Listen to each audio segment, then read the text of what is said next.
Anniversary of CNI church of north India. तो आज के दिन के लिए विशेष प्रार्थना कुछ इस प्रकार से है। हे सर्वशक्तिमान परमेश्वर पिता, आपके धन्य पुत्र प्रभु यीशु ने यह प्रार्थना की कि उन पर विश्वास करने वाले सब लोग एक हों। आज हम उत्तर भारत की कलीसियाओं के एक होने का उत्सव मना रहे हैं। वर दीजिए कि हम एक मन और एक हृदय से आपकी सेवा में अपने आप को अर्पित करें और आपके प्रेम के साक्षी हों। हमारे प्रभु यीशु मसीह के द्वारा जो आपके और पवित्र आत्मा के साथ एक परमेश्वर है और अब तक जीवित और राज करते हैं। आमीन। इस समय मैं गुजारिश करता हूँ मिसेस एस्टर मलिका जैकब से कि प्रार्थना में वो हम सबकी अगुवाई करें और आज की इस 50वीं वर्षगांठ को अपनी प्रार्थना में याद रखें और हर एक बीमारों को, देश के तमाम हुनरमंदों को अपनी प्रार्थना में याद रखें। मिसेस एस्टर मलिका जैकब। पिता परमेश्वर, तेरा धन्यवाद करते हैं कि तूने हमें अपने पाक पवित्र भवन में आने का एक दफा फिर मौका दिया ताकि खुदा यहाँ आकर तेरी स्तुति करें, तेरी आराधना करें, तेरे नाम को धन्य करें, क्योंकि खुदावन तू सर्वोपरि पिता परमेश्वर है। तू सबसे ऊंचे पर विराजमान है। तूने अपनी सारी ज्योति से संसार को रोशन किया हुआ है। पिता परमेश्वर, तेरा धन्यवाद करते हैं कि बहुत से ऐसे थे जो तेरी रोशनी को नहीं देख पाए, तेरी ज्योति को नहीं देख पाए और तुझको प्यारे हो गए। खुदा धन्यवाद करते हैं कि हमारे बीच में तेरे खादिम फिर कानपुर से यहाँ पर आए, अपने परिवार को लेकर आए और तूने रास्ते में उनको अपनी सुरक्षा में रखा। पिता परमेश्वर, प्रार्थना करती हूँ कि इस वक्त जो इबादत उनके साथ मिलकर कर रहे हैं वो तुझको पसंद ग्रहण करने योग्य हो। पिता परमेश्वर, खुदा प्रार्थना करती हूँ कि तूने हम सबको CNI डे का ये 50वां दिन दिखाया है। इसके लिए खुदा में जितने भी आज के दिन चर्चिस में प्रार्थनाएं हो रही हैं, तेरे खातिर वहां पर प्रार्थनाएं कर रहे हैं, तेरी कलीसियाएं वहां पर प्रार्थनाएं कर रही हैं, तो उन सबको खुदा में आशीष दे ताकि ये दिन सदैव कायम रहे और हमेशा हमेशा खुदावन तुझे ग्रहण करने योग्य बने। पिता परमेश्वर, प्रार्थना करती हूँ कि जितने भी यहाँ पर हैं सबके विश्वासों को मजबूत कर और सबको खुदावन हिम्मत और ताकत दे। जितने भी खुदावन तेरे खादिम के द्वारा चंगाई के लिए आए हैं उनको भी खुदावन चंगाई दे। पिता परमेश्वर, प्रार्थना करती हूँ उस शोकित परिवार के लिए जो खुदावन हमारे बीच में नहीं है, मिस्टर मैथ्यूज, तो उनकी आत्मा को शांति दे क्योंकि वो हमारे बीच में से चले गए हैं। पिता परमेश्वर, तो उनके बेटे को भी जो खुदावन अकेला है तो उसको भी हिम्मत और ताकत दी। पिता परमेश्वर, उन्होंने काफी समय तक तेरी सेवा करी, तेरे लोगों को तेरे ही द्वारा चंगाई दी, जो गरीब उनके पास आते थे। पिता परमेश्वर, मैं फिर तुझसे प्रार्थना करती हूँ कि आत्मा को शांति खुदा तू अब हम सबके साथ हो। आगे की इबादत को तेरे हाथों में ले और तेरे हाथों में सौंपते हैं। खुदावन, तू अपने खादिम के द्वारा आगे की इबादत को संपन्न करा। यीशु मसीह के नाम से मांगती हूँ। और जब वो आया तो तब से लेकर के आज तक वो जीवन ही दे रहा है। हालेलुया। जो भी उसके पास में आता है, यहाँ पर जितने लोग खड़े हुए हैं वो जीवन लेने के लिए आए, चंगाई प्राप्त करने के लिए आए, वचन को सुन करके अपनी जिंदगी को बदलने के लिए आए, अपने आप को नया करने के लिए आए, अपने आप के अंदर कुछ बदलाव को ले आने के लिए यहाँ पर मौजूद हुए और वचन के सही और उत्तम ज्ञान को अपने अंदर भरने के लिए यहाँ पर आए हैं ताकि परमेश्वर के बेहतर वचन हमारे जीवन को आशीषित कर सके। Hallelujah, hallelujah.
कि अपने आंसुओं से धो तेरे चरण और अपने बालों से पोंछूं तेरे चरण। ये उस स्त्री की कहानी है जिस स्त्री के जीवन को प्रभु यीशु मसीह ने बदल दिया। जब उसके जीवन को प्रभु यीशु ने बदला तो वो चुप ना रह सकी, खामोश ना रह सकी और अपनी खूबसूरती, अपनी सुंदरता और अपना सबसे बेस्ट उस जीवते परमेश्वर को दे दिया। लोग देख रहे होंगे, लोग समझ रहे होंगे, लोग फुसफुसा रहे होंगे, कुछ ना कुछ कह रहे होंगे, क्योंकि वो जो स्त्री बनी थी वो स्त्री अच्छे चरित्र की नहीं थी। प्रभु यीशु मसीह ने उस चरित्रहीन स्त्री के जीवन को बदल दिया, पापिन स्त्री थी। और जब एक बार प्रभु यीशु मसीह ने उसकी जिंदगी को बदला तो उसके बाद से उसने अपना सब कुछ निछावर कर दिया उस एकमात्र प्रभु यीशु के सामने। इसीलिए तो ये खूबसूरत से गीत को किसी ने बनाया और हम सब ने मिलकर के आज गाया कि उसने अपने आंसुओं को बहाना शुरू करा। वो पश्चाताप के आंसू थे और उन पश्चाताप के आंसू में उसने उस प्रभु के पांवों को धोया, जो उस समय के लिहाज से लोगों की श्रद्धा और मान सम्मान के लिए जब कोई अतिथि बाहर जाता था तो उसके पांवों को धुलवाया जाता था ताकि उसके पांवों की गंदगी घर में ना आ सके। उस स्त्री ने अपने आंसुओं से उसके पांवों को धो करके और अपने बालों से उसके पांवों को पोंछ करके उसके साथ में एक भलाई करी और अपने प्रेम को प्रकट करा और उस परमेश्वर का सम्मान किया। आज मेरी और आपकी बारी है कि हमारा अपना बेस्ट जो भी है उस परमेश्वर को दें ताकि परमेश्वर खुश होकर के हम सबको आशीषित करे और अपनी महिमा के लिए बल और ताकत के साथ में इस्तेमाल करें। हम लोग मिलकर के उसके नाम को महिमा देंगे, उसके नाम को ऊंचा उठाएंगे और उसकी स्तुति करेंगे।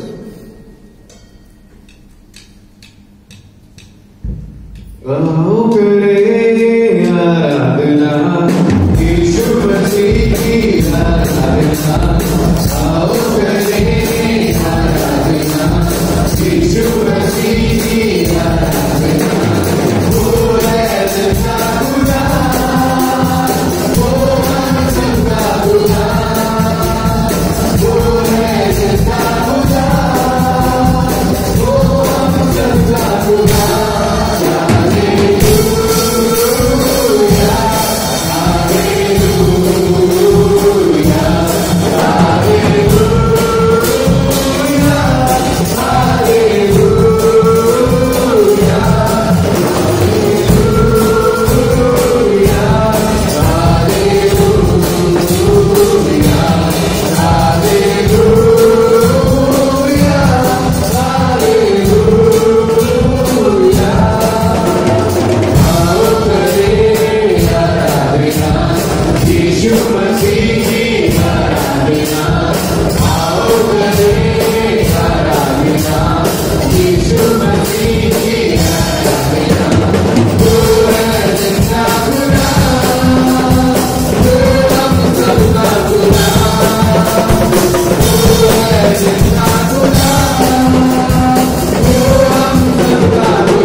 वही एकमात्र परमेश्वर है जिसका नाम यीशु मसीह है, जो सृष्टि का रचने वाला और हम सबका रखवाला। हालेलुया। यदि कोरोना से उसने हमको अब तक बचाया और संभाला, तो वही जिस दिन आज्ञा दे देगा उस दिन कोरोना सारी दुनिया से भाग जाएगा। क्योंकि बहुत सारी चीजें ऐसी हैं जो मनुष्य के पाप की वजह से पैदा होती है, और ये पाप का अंत नहीं हो रहा और ना होगा। इसीलिए बाइबल में पहले से ही प्रोफेसी है कि बड़ी बड़ी महामारियां अंत के दिनों में आएंगी, और इसलिए आएंगी क्योंकि परमेश्वर का क्रोध स्वर्ग से मानव जाति के ऊपर प्रकट होगा। और ये महामारियां बड़े बड़े प्लेग, रिश्तों में अलगाव, प्रेम का ठंडा हो जाना, बीमारियों का आ जाना, मृत्यु का लगातार उसका रेशियो बढ़ते चले जाना, ये सारे अंत के दिनों के निशानात हैं। बाइबल कहती भाइयों तुम जग जाओ। जब हम ये सारी चीजों को होता हुआ देखें तो अपनी आंखों को खोल लें, अपनी बुद्धियों को खोल लें और इस बात को जान लें कि परमेश्वर की आमद द्वार पर ही है। बहुत जल्द वो हमको और आपको और तमाम उन लोगों को जो विश्वास में डूबे हुए हैं, जो विश्वास में उनको अपने साथ ले जाने वाला है। ये महज एक मजाक नहीं, ये वो हकीकत है जो बोल सकते हैं जिस दिन आंखों के सामने से गुजर जाएगा, हम और आप देखते रह जाएंगे और मेरे आपके पास में मौका नहीं होगा। फिर आप अपने आप को और मैं अपने आप को, आप अपने परिवार को और मैं अपने परिवार को लेकर के भटकते रहेंगे, लाभ कुछ नहीं होने वाला। ये शरीर आज है और कल नहीं है, क्योंकि एक न एक दिन इसके अंदर से वो आत्मा निकल के बाहर जाएगी और हमारी मृत्यु हो जाएगी, और उसके बाद में कोई हमको पूछने वाला नहीं होगा।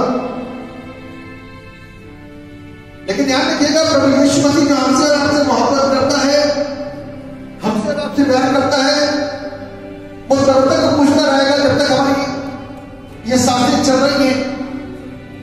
सांसों के बंद होने के बाद में प्रभु हमारी आत्मा को टेस्ट करेगा, न्याय करेगा, और यदि हमारी इस आत्मा के ऊपर बुरे कामों का प्रभाव दिखाई दिया तो नरक जाने से कोई रोक नहीं सकता। यदि अच्छे कामों का प्रभाव दिखाई दिया तो स्वर्ग जाने से हमको कोई रोक नहीं सकता।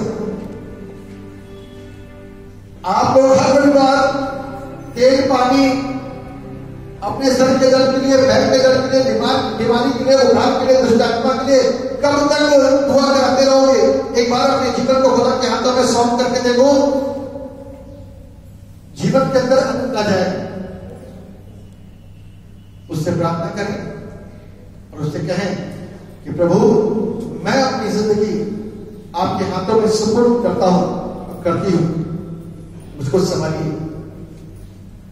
अभी तक तो मैंने आपसे सिर्फ प्राप्त करने की कोशिश करी, आपको कुछ नहीं दिया। दिया तो आपने अपना पैसा निकाल के दिया होगा,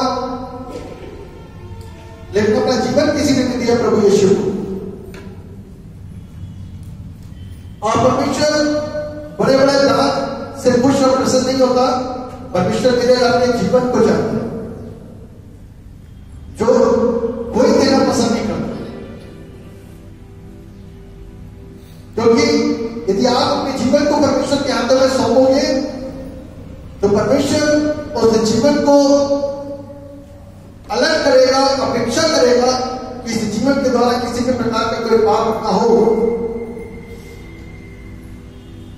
और यदि पाप हम नहीं करेंगे तो परमेश्वर का प्यार लगातार और सदा मेरे आपके ऊपर बरसता रहेगा। और फिर हम धरती पर क्यों ही नहीं रहेंगे, परमेश्वर मुझको अलग करके तमाम लोगों के लिए एक आदर्श और एक नमूना और अपना मुख बना देगा। अपनी इच्छा, अपनी मर्जी और अपनी बातों को हमारे माध्यम से, आपके माध्यम से दूसरों तक फैलाने और बांटने के लिए इस्तेमाल करेगा। अभी तक हम लगातार प्रार्थनाएं करवाते हैं, अब हम प्रार्थना करने वाले बन जाएंगे। अभी तक हम दुष्ट आत्माओं से लड़ते रहते हैं, उस समय दुष्ट आत्माओं को निकालेंगे। ये सारी चीजें जब हो पाएंगी जब मैं और आप जीवते परमेश्वर की खोज में आगे बढ़ने की कोशिश करेंगे। अभी तो बहुत सारी चीजें हैं लेकिन समय कम है। आप कहते हो हमने तो देखा ही क्या है, तो ध्यान रखिएगा, देखने के भी बहुत कुछ है आपके पास में, लेकिन वो देने के लिए कुछ भी नहीं बचेगा, क्योंकि उसकी आमद बहुत निकट है और कब और किस समय किस घड़ी वो आ जाए हमें पता नहीं है। इसलिए हम और आप उसके पास आकर के अपनी जिंदगी को उसको दे दें और सौंप दें और उससे कहें कि तू ही मेरा उद्धार करता, आज से ये जीवन तुझे समर्पित, ये शब्द तुझे समर्पित, ये हाथ पैर शरीर तुझे समर्पित। तो शायद उस दिन से आपके जीवन के अंदर नजात आ जाएगी, मेरी जिंदगी के अंदर नजात आ जाएगी, मैं बदल जाऊंगा और आप बदल जाएंगे। क्योंकि प्रभु यीशु मसीह के आने से यदि कोई बदलाव नहीं हो रहा है तो मैं से धोखा देना हुआ अपने आप को और उस ईश्वर को। मेरे और अपने जीवन के अंदर बदलाव जरूर आएगा यदि यीशु मसीह मेरे और अपने जीवन के अंदर आ जाए तो। यदि हम धोखा दे रहे हैं इस तरीके का तो उसका खामियाजा हमें को भुगतना पड़ेगा, और वो ये है कि हम और आप जब न्याय होगा तो अंदर भीग जाएंगे और कोई मेरे और आपके पास में ऑप्शन नहीं होगा, ना घूस चलेगी ना सोर्स चलेगा। वहां पर परमेश्वर का न्याय होगा और उस न्याय के आगे दुनिया की कोई ताकत, दुनिया की कोई शख्सियत, दुनिया का कोई भी बड़े से बड़ा व्यक्ति उसके सामने बोलने में कभी भी सक्षम नहीं हो सकेगा। तो इसलिए अपनी जिंदगी को उस दिन परमेश्वर के हाथों में सौंप करके इसको आशीषित बना ले, ये परमेश्वर की आशीषें मेरे और अपने जीवन के ऊपर आ सके। इस बात को ध्यान रखिएगा, बीमारी कैसी भी क्यों ना हो, दुष्ट आत्मा कैसी भी क्यों ना हो, यदि संदेह के साथ में आओगे तो कुछ भी लेकर के नहीं जाओगे, विश्वास के साथ में आओगे तो आज नहीं तो कल जीवन मिलेगा ही मिलेगा। हालेलुया। और वो परमेश्वर जीवन देने के लिए आया, उसके ऊपर विश्वास करने से जिंदगी मिलेगी। आप लोग सोचते हो जिंदगी बिता करके आते हो अन्य जाति से, अन्य धर्मों से 50 साल 20 साल 30 साल 40 साल, और यहाँ आकर के तुरंत चमत्कार चाहते हो कि तुरंत हैंड टू हैंड आपके लिए चमत्कार हो जाए और आप ठीक हो जाओ। वो हैंड टू हैंड ठीक करने वाला परमेश्वर है, लेकिन कहीं ना कहीं वो मुझको आपको जांचता और परखता है, मेरे अंदर के हालातों को जांचता परखता है। हमने प्रभु के लिए क्या चीज छोड़ी, क्या चीज त्यागी? हमने तो कुछ नहीं करा, हम तो सिर्फ लेने के लिए आए हैं, अपने जीवन को देने के लिए आए हैं। एक बार जीवन दो तो परमेश्वर से बहुत सारी आशीषें मुझको आपको मिलेंगी। मेरी आपकी कंडीशन होती है हमेशा कि यदि मैं ठीक हो गया या ठीक हो गई तब प्रभु को सच्चे दिल से मानूंगा, मानूंगी।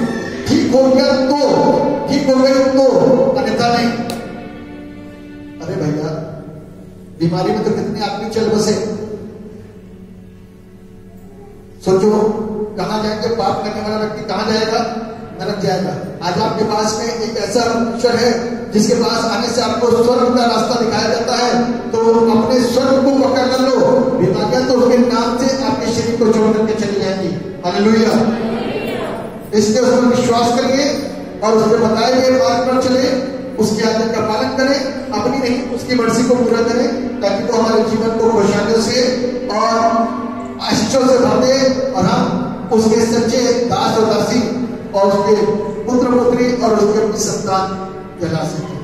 मेरा विश्वास है कि आपकी प्रार्थनाओं को सुन लिया है, इन शिक्षाओं को सुन लिया है, और मैं आपके लिए प्रार्थना करूंगा। विश्वास के साथ में इन प्रार्थनाओं को रिसीव करिए, क्योंकि शब्द मेरे हैं, काम वो करेगा और विश्वास आपका होगा कि आप विश्वास के द्वारा चलने के लिए होंगे। हालेलुया। दुआ करते हैं। कार्य खुदावन हम आपको धन्यवाद देते हैं। जो बातें अभी बताई गई, सिखाई गई, उसमें कोई त्रुटि है तो क्षमा कीजिएगा। और यदि वे सत्य हैं तो प्रभु आज सारे सत्य को लोग स्वीकार करें और ग्रहण करें। यीशु आपके नाम से इनकी समस्याएं, इनकी बीमारियां, इनके रोग, इनके कष्ट, इनके दुख, इनके दर्द खत्म हो जाए और ये आपके नाम पर विश्वास करें, सच्चाई को अपना मार्ग चुने, उस सच्चाई के साथ में चले, भले ही सच्चे ना हो, भले ही ठीक ना हो, क्योंकि शद्रक, मेशक और अबेदनगो ऐसा ही कहते थे, मेरा परमेश्वर इस आग के भटने से मुझको बचा सकता है। यदि वो नहीं भी बचाए, बचा सकता है, यदि वो नहीं भी बचाए वो भी कोई प्रॉब्लम नहीं है। ऐसा फेथ लेकर के चलिए, ऐसा विश्वास लेकर के चलिए कि मेरा परमेश्वर मुझको कैंसर से बचा सकता है, मेरा परमेश्वर मुझको कोरोना से बचा सकता है, मेरा परमेश्वर बड़ी बड़ी बीमारियों से बचा सकता है, मेरा परमेश्वर मेरे गर्भ से मुझको आजाद कर सकता है, मेरा परमेश्वर मुझको तरह तरह की लाइलाज बीमारियों से आजाद कर सकता है, मेरा परमेश्वर मुझको आत्मा तरह दिला सकता है, मेरा परमेश्वर बड़ी बड़ी बीमारियां जो जिसके इलाज के लिए मेरे पास पैसे नहीं है वैसे ही वो ठीक कर सकता है। तो विश्वास कर लेना कि आपने सारी चीजें हो जाएंगी, और यदि नहीं होती है तो उसको छोड़ना नहीं, क्योंकि वो आपको न्याय करते समय कभी नहीं छोड़ेगा और आप और हम स्वर्गीय स्थानों में सुरक्षित पाए जाएंगे और महिमा सिर्फ प्रभु को दे रहे होंगे। पिता, आप हर एक पर अपनी निगाहें करिए और हर एक को आशीष प्रदान करिए, ताकि सब पिता पर विश्वास करते हुए आगे बढ़े और आपको धन्यवाद दे सके। आपके नाम में ये बीमारियां चली जाए, in the name of Jesus, hallelujah, out in the name of Jesus. सारे दर्द, सारी कमजोरियां, सारी बीमारियां, लाइलाज बीमारियां, शरीर का पुराना दर्द, हर एक चीज प्रभु यीशु आपके नाम में चली जाए, क्योंकि आप चंगाई के दाता हैं, मुक्ति के दाता हैं। जितने लोगों ने विश्वास किया उन्होंने आपके पुत्र पुत्री बनने का हक प्राप्त किया। आप दया करिए और एक एक जन को प्रभु बड़े आशीषों से मालामाल कर दीजिए। सबके रुके हुए का, बांधे हुए का यीशु के नाम से आज खुलने पाए, बंधन टूटने पाए, लोग स्वतंत्र हो सके, आजाद हो सके और आपके नाम को धन्यवाद दे सके और आपके साथ चलने के लिए प्रभु को अपने पक्के इरादे को कर सके और आपको धन्यवाद दे सके। मेरा विश्वास है प्रभु आप प्रार्थना को सुनते हैं, मेरा विश्वास है प्रभु आप आशीष देते हैं, मेरा विश्वास है जो कुछ भी आपके ईमान से मांगा है आपने दे दिया, आशीषित कर दिया, इसके लिए आपको धन्यवाद। एक एक जन को प्रभु आपके लहू में छिपा देते हैं और इस दुआ को उद्धार करने वाले एकमात्र जीवित सामर्थी प्रभु यीशु नासरी के नाम होकर के मांग लेते, जैसे सुनिए और कबूल कीजिए।